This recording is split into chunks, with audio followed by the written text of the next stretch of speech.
రావి శాస్త్రి గారి వారసత్వాన్ని తెలిసో తెలియకో, ఇప్పుడు ఈ ముగ్గురు పిల్లలు రావి శాస్త్రి గారి కథలు సాహిత్యం క్షుణ్ణంగా చదివి రచనలు చేశారని చెప్పను, కానీ వాళ్ళ రచనలు చదివినప్పుడు ఈరోజు పురస్కారం పొందిన వాళ్ళ పుస్తకాలు చూసినప్పుడు చాలా ఆశ్చర్యం కలుగుతారు. వీళ్ళు రావి శాస్త్రి గారి దగ్గర రాస్తున్నారే, రావి శాస్త్రి గారి తాలూకు పందాన్ని ముందుకు తీసుకువెళ్తున్నారే, మనకు ఆశ్చర్యం కలుగుతుంది.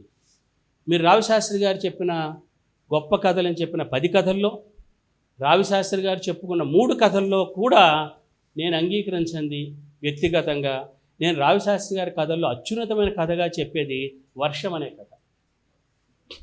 అద్భుతమైన కథ, ఇప్పటి సినిమాకి తీసుకురావాల్సిన కథ అది.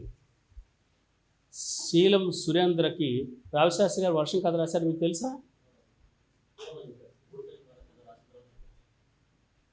ఆయన ఈ పుస్తకంలో ఈరోజు అవార్డు పొందిన పురస్కారం పొందిన పార్వేట పుస్తకంలో ఓడిపోయిన వాన అని కథ రాశాడు. చిట్ట చివరి కథ అది.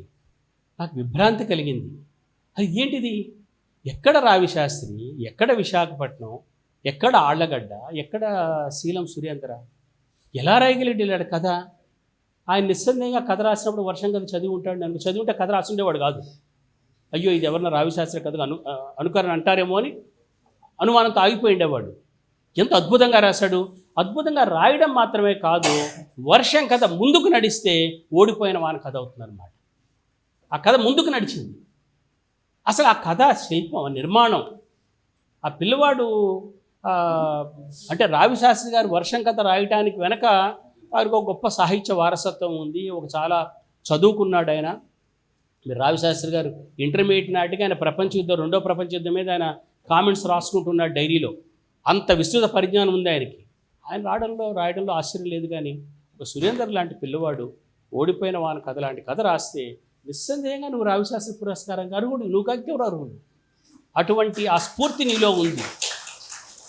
శీలం సురేంద్ర పార్వేట అనే ఎలాగా మళ్ళీ విడివిడిగా రచయితల గురించిన పరిచయాలు, వారి స్పందనలు ఉంటాయి కాబట్టి ఎక్కువ వాళ్ళ గురించి చెప్పను. కానీ శీలం సురేంద్ర కర్నూలు జిల్లా, ఇప్పుడు నంద్యాల జిల్లాగా మారినటువంటి పూర్వపు కర్నూలు జిల్లాలో ఆళ్లగడ్డ, కోయిలకుంట్ల, ఆ కుందు నది పరివాహక ప్రాంతానికి చెందిన జీవితాల గురించి రాశాడైనా.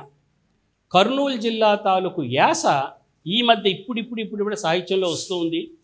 పడమటి కర్నూలు, పూర్వపు కర్నూలు జిల్లాలో, ఇప్పుడు కర్నూలు జిల్లాలో పడమటి ప్రాంతపు యాసని, పైనున్న కర్నూలు జిల్లా, పడమటి కర్నూలు జిల్లా ఎమ్మిగనూరు యాసని మారుతి పౌరోహితం అనే ఆయన కథలు రాస్తున్నాడు. దిగువ ఆలూరు ప్రాంతంలో ఉన్నటువంటి యాసని ఇంతకుముందే నాగప్ప గారు సుందర్రాజు అన్న ఆయన కవిత్వంలో తీసుకొచ్చాడు. కానీ నంద్యాలలో, దిగువ నంద్యాల జిల్లా దిగువ ప్రాంతం, ఎందుకంటే ఆ జిల్లాలో పనిచేశాను, ఆ ఊళ్ళని తిరిగిన వాడిని నేను. ఆళ్లగడ్డ, రుద్రవరం, కోయిలకుంట్ల, నొస్సం, ఉయ్యాలవాడ నరసింహారెడ్డి తిరుగుబాటు చేసే ప్రాంతం అది. ఆ ఊళ్ళలో తిరిగిన వాడిని, 2 ఏళ్ళు ఆ గ్రామాలు తిరిగిన వాడిని. ఆ ప్రాంతాల్లో ఉన్న భాషకి ఇన్నాటికి సాహిత్య గౌరవం. ఆ భాష 10 మంది మాట్లాడుకునే భాషగా మారింది అని అంటే ఆశ్చర్యం ఏంటంటే, ఒక ఏడాది కిందట సోషల్ మీడియాలో ఒక చిన్న వీడియో క్లిప్ ఒకటి వైరల్ అయింది. ఏమిటంటే, 2 పిల్లలు పార్కులో కూర్చుని మాట్లాడుకుంటున్నారు. ఒక అమ్మాయి ఇంకో అమ్మాయితో మాట్లాడుతూ 2 పిల్లలు తగవులు ఆడుకుంటున్నారు. ఆ తగవులు ఆడుకోవడం ఆ పిల్ల పూర్తిగా తూర్పు కర్నూలు జిల్లా యాసలో మాట్లాడితే ఆ క్లిప్ ఎంత వైరల్ అయ్యిందంటే, అంతవరకు మాత్రమే కదా, దాని కొనసాగింపు ఉంది. అమెరికాలో ఫ్యాన్సీ డ్రెస్ పోటీలు పెట్టుకుంటే ఈ 2 పిల్లల మాటలు ఫ్యాన్సీ డ్రెస్గా చెప్పుకున్నారు. ప్రజల మాటలు, వాళ్ళు మాట్లాడుకునే మాటలు కళారూపంలో వినబడ్డం అనేది ప్రజలకు గొప్ప స్ఫూర్తిదాయకమైన విషయం.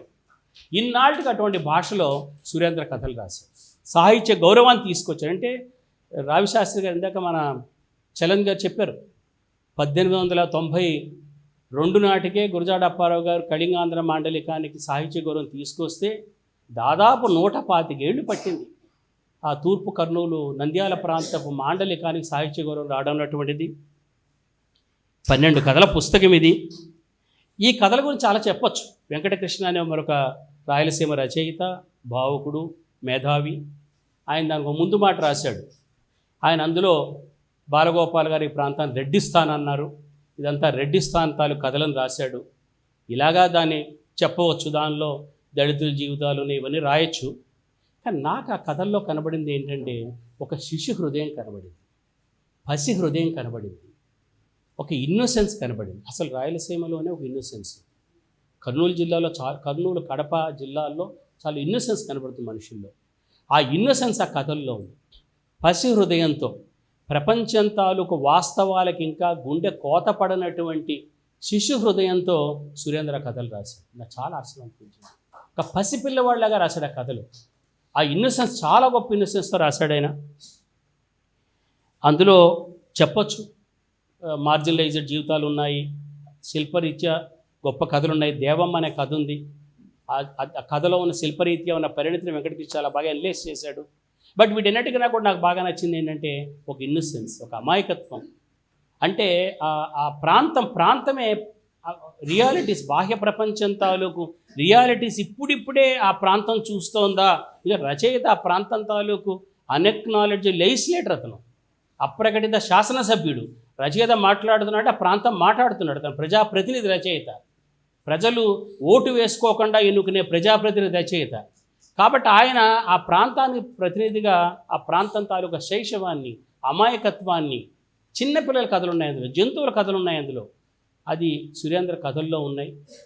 ఆ కథలు చదివితే మనకి రావిశాస్త్రి గారు రాసిన పువ్వుల్లో కమలబాల గుర్తొస్తుంది మనకి, ఒక ఎండ కథ గుర్తొస్తుంది మనకి. ఆ రావిశాస్త్రి గారు ఇంకోటి చెప్పాలి. ఇందాక మీరు 3 పేర్లు చెప్పారు. అప్పారావు గారి పేరు చెప్పారు, చాసో గారి పేరు చెప్పారు. కాళీపట్నం రామారావు గారు తెలంగాణ ఎక్కడున్నారు. కాళీపట్నం రామారావు గారి పిపీలికం కథ, రావిశాస్త్రి గారి పిపీలికం కథ, రామారావు మాస్టర్ గారి కథలు చదవకపోయింటే రావిశాస్త్రి గారి పిపీలికం కథ రాస్తుండేవాడు కాదు. పిపీలికం కథ రావిశాస్త్రి గారి రచనా జీవితంలో సగానికి విడగొట్టిన కథ అన్నమాట. పిపీలికం ముందు రావిశాస్త్రి వేరు, పిపీలికం తర్వాత రావిశాస్త్రి వేరు. పిపీలికం అనే కథ రామారావు మాస్టర్ గారి చదివిన రావిశాస్త్రి గారు రాయగలిగిన కథ అది. రామారావు గారు కూడా మనం స్మరించుకోవాల్సి ఉంటుంది. అటువంటి ఇటువంటి ఒక గొప్ప నేపథ్యం ఉన్న ప్రాంతానికి ఇప్పుడు రేపు పొద్దున్న నంద్యాల ప్రాంతపు, దక్షిణ నంద్యాల ప్రాంతపు ఆ సాహిత్యానికి శీలం సురేందర్ లాంటి వాళ్ళు ఒక 50 ఏళ్ల తర్వాత ఆ ప్రాంతం వాళ్ళు సురేంద్ర గారు మా జీవితాన్ని చిత్రించాడండి, మాకు దారి చూపించాలని మాట్లాడుకునే రచయితగా ఆయన మారబోతున్నాడని నేను భావిస్తున్నాను. ఆయన ఎంపిక చేసినందుకు కుమార్ గారు నేను అభినందిస్తూ ఉన్నాను.